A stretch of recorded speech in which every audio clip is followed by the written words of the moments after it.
नमस्कार दोस्तों, यहाँ पर लेटेस्ट अपडेट आप सभी को लेकर के महानिदेशक स्कूल शिक्षा एवं राज्य परियोजना निदेशक कार्यालय से ऑफिशियल आदेश जारी कर दिया है। 4 अक्टूबर 2024 का कार्यालय आदेश हो जाता है।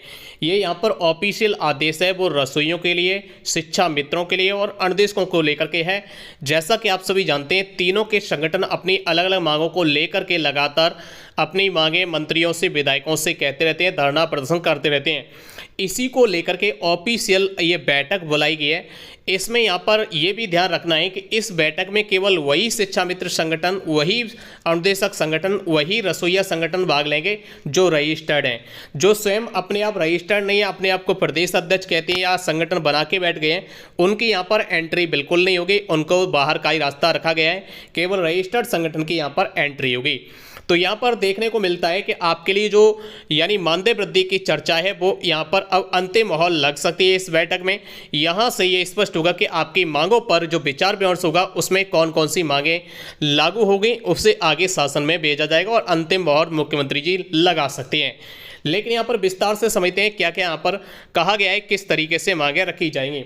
प्रदेश में बेसिक शिक्षा परिषद के अधीन संचालित परिषदीय विद्यालय में कार्यरत शिक्षामित्र, अंशकालिक अनुदेशक, रसोइया संबंधित विभिन्न मांगों पर विचार विमर्श करने हेतु माननीय राज्य मंत्री बेसिक शिक्षा विभाग स्वतंत्र प्रभार की अध्यक्षता में, यानी शिक्षा मंत्री आपके जो हो जाते हैं संदीप जी की अध्यक्षता में 8 अक्टूबर 2024 को सायं 4 बजे माननीय मंत्री जी के कार्यालय पर बैठक आयोजित की जाएगी। तो जो ये बैठक होगी वो यहाँ पर शिक्षा मंत्री जी के कार्यालय पर होगी, न कि विभाग में।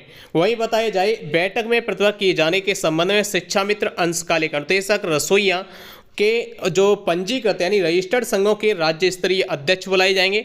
महामंत्री या 2 प्रतिनिधि को बैठक में बुलाने के लिए कहा गया है।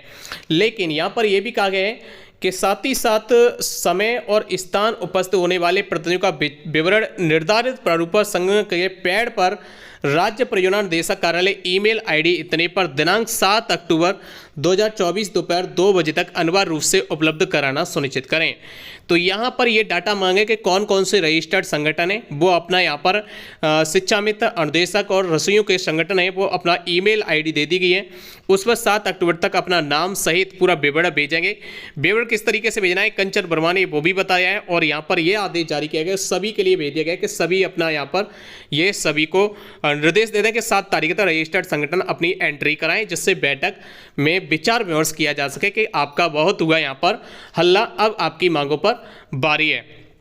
तो यहाँ पर भेजना क्या है, बैठक में उपस्थित होने वाले सदस्यों का विवरण उपलब्ध कराने हेतु प्रारूप यानी क्रम संख्या, संघ का नाम बताना पड़ेगा, कौन सा संघ है, संघ के प्रतिनिधि का नाम क्या है, संघ के पद संबंधित का पद का नाम क्या है और मोबाइल नंबर उनका क्या है और प्रतिनिधि का पता क्या है, यानी कहाँ पर रहते हैं।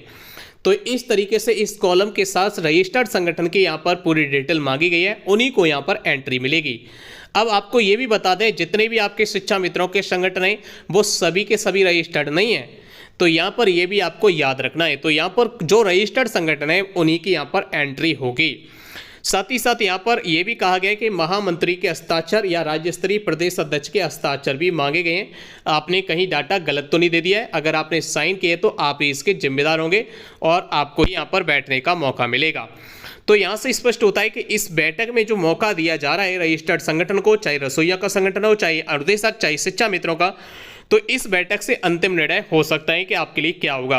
अगर इस बैठक के बाद निष्कर्ष नहीं निकलता है तो मान के चलिए आपका दिवाली पर जो तोहफे की उम्मीद लगाई जा रही है वो तोहफा फिर नहीं मिल पाएगा। अगर यहाँ से मोहर लगेगी, फिर आगे शासन में जाता है, तभी तोहफा दिवाली पर आपको देखने को मिल सकता है, क्योंकि दिवाली के तोहफे में समय ज़्यादा नहीं रहा है। इसलिए यहाँ पर इसी बैठक से ही निर्णय लेना पड़ेगा विभाग को, तभी यहाँ पर तोहफा दिवाली पर देखने को मिल सकता है।